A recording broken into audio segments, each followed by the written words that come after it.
안녕하세요. 법도TV 엄정숙 부동산 전문 변호사입니다. 오늘은 상가임대차에서 재소전화일을 선호하는 이유 3가지에 관한 내용입니다. 최근 상가 건물주들이 명도소송 대신 재소전화일을 선호하는 사례가 증가하고 있는데요. 재소전화일은 명도소송 대비 작지만 일정 비용이 필요한데도 이를 감수할 가치가 있는 걸까요? 결론부터 말씀드리면 상가임대차 계약에서 재소전화일을 통해 분쟁을 신속하게 해결하는 것이 명도소송 대비 시간과 비용을 절약할 수 있습니다. 아울러 세입자의 임대료 연체 문제를 사전에 방지할 수 있으며 재소전화일을 사전에 완료해두면 세입자가 남은 보증금을 최대한 보전하려고 임대차 사항을 잘 준수하려는 노력으로 이어지게 됩니다. 법률 용어가 어려운 분들을 위해 용어 설명부터 하고 갈게요. 재소전화일은 법원에서 소송 없이 당사자 간 합의를 통해 분쟁을 해결하는 절차를 말하는데요. 즉 법적인 분쟁을 사전에 예방하는 합의서 역할을 하며 이를 통해 분쟁이 발생했을 때 신속하게 해결할 수 있는 법적 효력을 갖추게 됩니다. 오늘 주제에 이어서 설명드립니다. 건물주들이 재소전화일을 선호하는 첫 번째 이유는 명도소송의 복잡함과 비용입니다. 명도소송은 흔히 발생하는 임대차 분쟁 중의 하나로 많은 건물주가 한 번쯤은 경험하게 됩니다.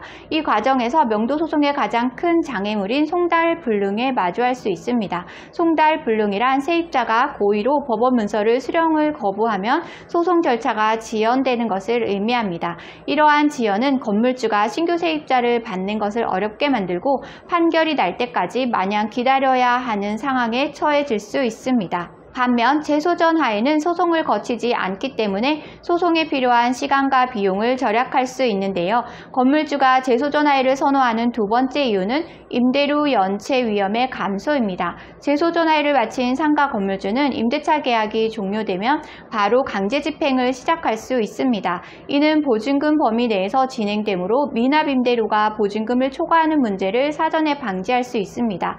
세입자도 임대인이 3기 이상 차임 연체 시 강제 집행을 당할 수 있다는 점을 알고 있기 때문에 차임 연체에 대한 부담을 느끼고 결과적으로 연체 가능성이 감소합니다. 또한 명도소송이 진행되는 동안 세입자는 대부분 임대료를 지급하지 않습니다.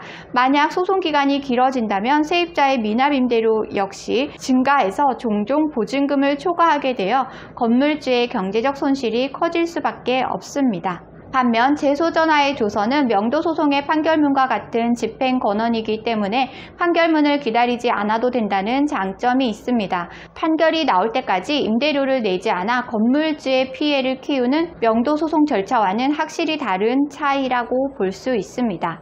마지막 세 번째 이유는 임대차 분쟁의 신속한 해결입니다. 재소전화일가 완료되면 차임연체 등 해지 사유가 발생할 때 별도의 명도소송을 거치지 않고도 신속하게 임대차 관계를 종료할 수 있는데요. 특히 보증금이 남아있는 경우 세입자가 자발적으로 건물을 인도하는 경우가 많습니다. 재소전화일을 사전에 완료해두면 세입자는 남은 보증금을 최대한 보전하려고 건물 인도를 적극적으로 추진하게 됩니다. 재소전화일의 신속한 절차는 시간과 비용을 절약할 뿐만 아니라 건물주가 부동산을 더 빨리 회수하고 재임대할 수 있는 기회를 제공합니다. 임대차 관계에서 재소전화일을 적극 활용해 분쟁을 예방하고 문제 발생 시 빠르게 대응하는 것이 필요합니다. 오늘은 상가 임대차에서 재소전화일을 선호하는 이유 3가지에 관한 내용을 설명드렸습니다. 정리하자면 명도소송의 복잡함과 비용 때문에 재소전화일을 선호한다는 것이고요. 임대료 연체 부담을 줄여서 경제적 리스크를 최소화한다는 것입니다. 신속한 분쟁의 해결로 재임대 기회가 증가하게 됩니다.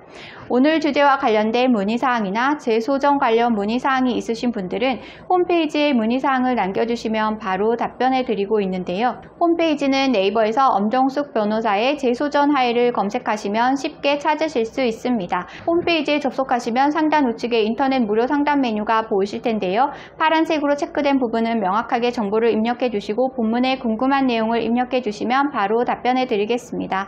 오늘은 여기까지 설명해 드렸고요. 다음에 더 좋은 부동산 법률 정보로 찾아뵙겠습니다. 저는 엄정숙 부동산 전문 변호사였습니다.